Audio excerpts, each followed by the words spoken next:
Sebelumnya saya ucapkan terima kasih atas kesempatannya Ustadz.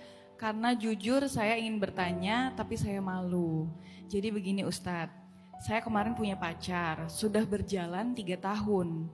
Saya menilai dia cukup paham ilmu agama karena dia rajin ibadah serta ilmu bacaan Al-Qur'annya sangat bagus alias qori. Awal tahun 2024 dia sakit. Diagnosa yang selama ini saya tahu karena sakit lambung, tetapi bolak-balik masuk rumah sakit dan sering diopname. Selama sakit saya selalu mendampingi ke sana kemari dan sering ikut nginep rumah sakit atas permintaan orang tuanya. Ini belum nikah tapi Ustadz. Selama 6 bulan Ustadz, saya awalnya ikhlas. Lama-lama saya sadar Ustadz kami belum menikah. Saya juga makin jauh dari keluarga saya dan banyak kerjaan yang saya tinggalkan. Masalahnya kalau saya tidak bisa menemani dia, pasti dia marah dan saya harus bolak-balik datang ke rumahnya setiap hari untuk membantu menemani dan merawat dia sakit. Dia juga sering bersikap kasar, baik fisik ataupun verbal kalau ada hal yang tidak sesuai dengan kemauannya. Sabar tetangga, sabar. Kenapa? Sabar dulu sebentar. Oh, Sebentar. Lanjutin dulu ya. bentar. Mungkin mereka tetangganya kali.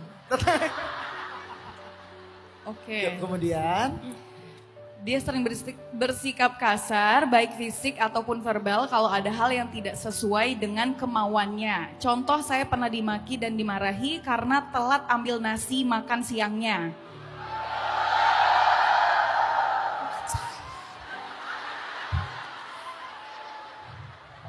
Saya juga pernah dipukul, dilempar barang dan diusir karena telat datang ke rumahnya. Sabar. Belum puncaknya belum. Puncaknya terakhir kali waktu itu saya diusir, dipukul dan sempat ditendang di depan orang tuanya Ustadz.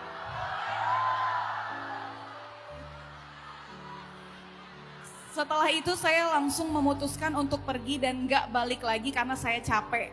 Pertanyaannya, yang pertama, apakah saya termasuk orang yang zolim karena meninggalkan pasangan ketika sedang sakit dan terpuruk?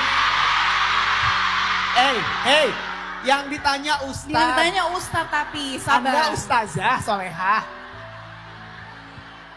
Yang kedua, apakah karma berlaku kepada saya karena Tunggu sabar.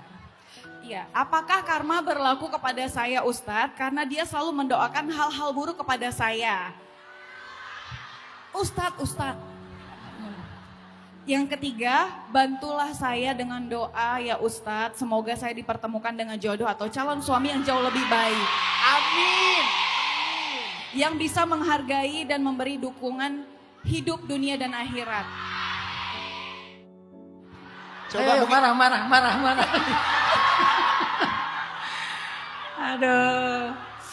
Masya Allah ya, semangat anak-anak Medan luar biasa. Ini kalau orangnya ada di sebelah rumah kalian apain? Astagfirullahaladzim. Bodoh. Apa? Kali bodoh, mau dibilang bodoh gitu Ustaz. Oke, udah ya. Saya boleh jawab nggak? Sebetulnya jawabannya udah ada sih tadi sih. Pertama, kita ini saya pengen ngajak kita sama-sama belajar menalar. Walaupun dari cerita itu kita udah tahu lah kemana kita berpihak.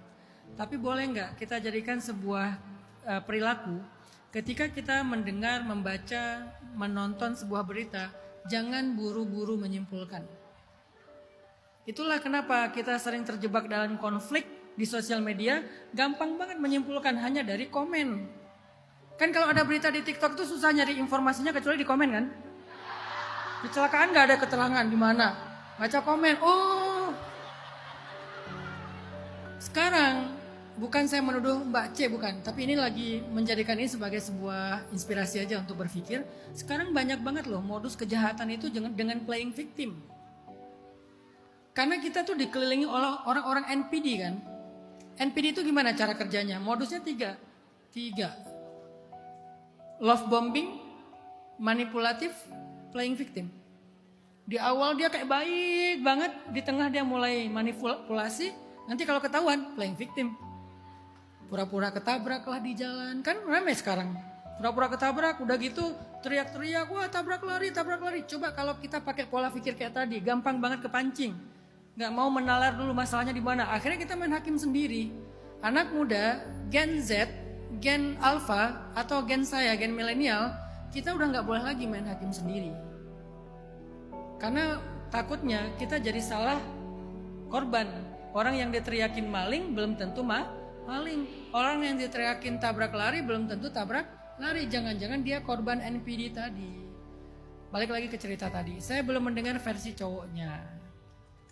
Ini jawaban saya menurut versi cewek. Udah jelas jawabannya. Mbak itu enggak kena karma. Pertama Mbak enggak salah. Justru Mbak itu udah terlalu baik menurut saya. Sampai kebaikannya itu lebih dari batasnya. Kan dia bukan tanggung jawab Mbak. Bukan suaminya kan? Bukan tanggung jawab Mbak, tanggung jawab orang tuanya. Kenapa pula orang tuanya nitip ke Mbak? Satu. Kedua, dia nggak bisa nuntut apapun dari Mbak. Orang belum ada kewajiban dan hak apapun. Ngapain dia lempar-lempar gara-gara masalah nasi telah diambil? Ketiga, orang yang mendoakan orang lain dengan keburukan, doa itu balik ke orangnya sendiri. Nggak akan sampai ke Mbak C, nggak usah khawatir. Jadi jangan sampai kita jadi kayak hidupnya was-was gara-gara banyak yang ngedoain buruk kepada kita. Kalau doa itu nggak pantas untuk kita, maka doa itu pasti akan balik lagi ke orangnya. Jadi tenanglah, pastikan kalau kalian itu memang nggak pantas didoain kayak gitu. Itu aja yang perlu kita pastikan. Saya nggak pantas didoain kayak gini, orang saya nggak zalim. Tapi kalau kalian zalim, ittaqu da'watal mazlum. Hati-hati dengan doanya orang yang terzolimi, nggak ada hijab dengan Allah. Masalahnya kan ini nggak zalim. Jadi kalau kita nggak zalim, kita nggak jahat, kita nggak ngambil hak orang lain, terus orangnya mendoakan kita dengan segala kehancuran, kecelakaan, kebinasaan, doa itu hanya akan balik kepada dia sendiri, nggak akan sedikit pun mengenai kita. Jadi Mbak C, tenang aja. Insya Allah apa yang udah Mbak C lakukan itu, kalau diniatkannya karena Allah, mudah-mudahan jadi kebaikan. Yang berlebihan semoga Allah mengampuni. Dan setelah ini Allah ganti dengan yang lebih baik insya Allah. At-tayyibin lit-tayyibat. Mbak C yang sangat care, sangat peduli, insya Allah nanti akan ketemu dengan laki-laki yang act of service. Soft spoken. Saking soft spoken kalau ngomong apa? Saking soft spokennya gitu.